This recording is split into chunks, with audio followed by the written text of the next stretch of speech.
It is just a matter of using the computer to produce an array of entirely new results.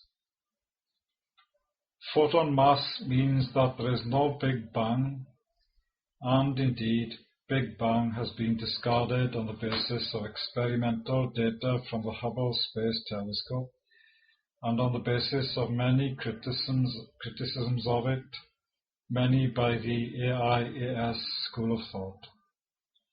The arguments against Big Bang were developed by Louis de Broglie and Jean-Pierre Vigier over 2 or 3 decades of thought, and we find that de Broglie, Vigier, and their school of thought are perfectly right.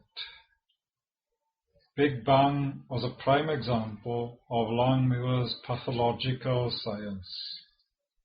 Other notable examples being epicycles, phlogiston, and indeterminacy, and the most notorious of all, the Standard Model of Physics of the 20th century. Pathology is easier than ever to blast out over the internet and media, but that does not make it science. Vigier was my friend and co-author and was invited to work with Albert Einstein, for whom he had high regard. Vigier was not allowed to enter the United States because he was a member of the French Communist Party, so I went to work with Louis de Broglie, the originator of wave-particle dualism. Vigier was a member of the Légion d'honneur, France's highest honor, and a prominent statesman as well as a prominent scientist, and devoted his entire scientific career to photon mass. He accepted B3 as soon as he came across it in late 1992 because B3 is longitudinal and gets rid of the ludicrous dogma of the U1 sector symmetry theory. In 1934, Proctor derived the correct wave and field equations for photon mass, the equations now named after him. I derived the Proctor equation from ECE theory a few years ago, along with all the wave equations of physics. The Proctor equation for spin-1 bosons is similar to the Dirac equation for spin-half fermions, and similar to the 1928 Klein-Gordon equation for zero-spin particles. I found that the reason for this similarity of structure is that they are all derived from the most basic property of Cartan's geometry, the property that a vector field is independent of the coordinate system in which it is expressed. This property is known technically as the tetrad postulate, but it is hardly a postulate. It is very fundamental to mathematics and physics. I developed the tetrad postulate into a wave equation for space-time itself, and found that all the other wave equations of physics are limits of what is now known as the ECE wave equation. The latter confirms that the photon must have mass and reduces to the Proctor equation. The latter is not gauge invariant, and the pathology of the so-called standard model dependent on gauge invariance.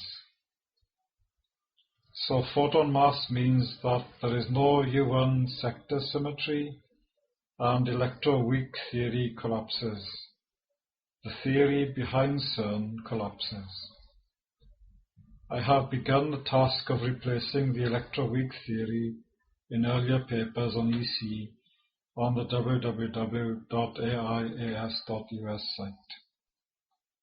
Photon mass helps to eliminate the Heisenberg indeterminacy and helps to get rid of the pathology known as quantum electrodynamics, again based on adjustable parameters, a theory of tremendous and purposeless complexity that claims quite wrongly to be a precise theory of physics.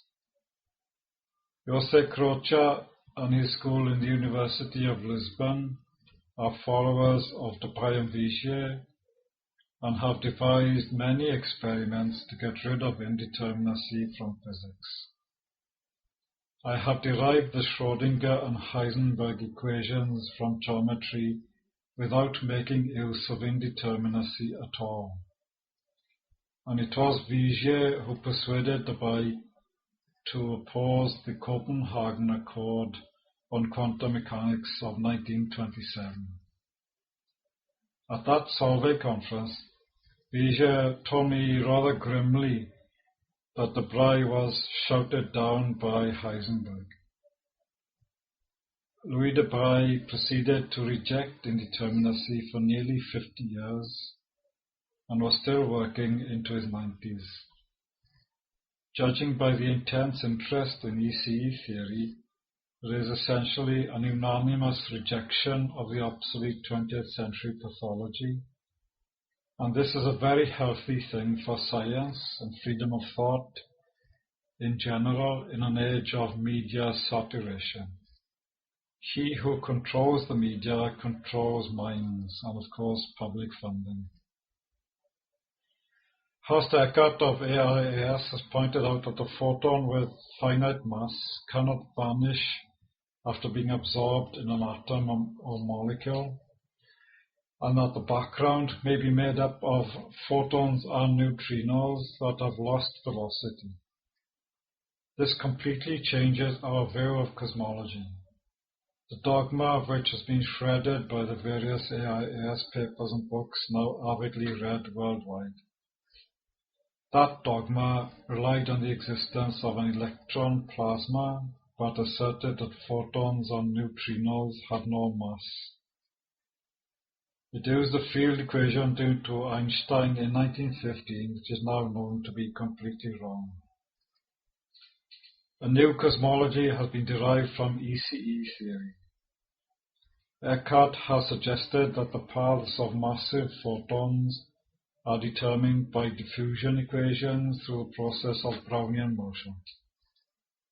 Gareth Evans of AIAS has pointed out a massive flaw in the old physics, in that the latter violated conservation of energy momentum in absorption processes. It is asserted in the old pathology that a photon sped up to C again after emerging from an absorbing material. This violates conservation of energy and momentum, and the photon with mass travels at V less than C as for any particle. When a photon interacts with an electron, the former, being so much lighter than the latter, bounces off but loses some of its velocity V. It cannot regain the speed C by magic after traveling at V in the medium, and in fact never travels at C.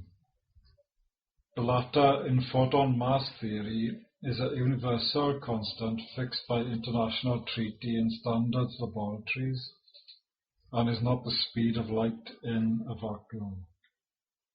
There are many other profound changes like this that we are witnessing now in a quiet revolution in natural philosophy, the study of nature.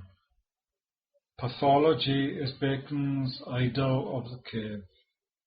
Pathology is the very thing warned against by Bacon in late Tudor times and the early 17th century.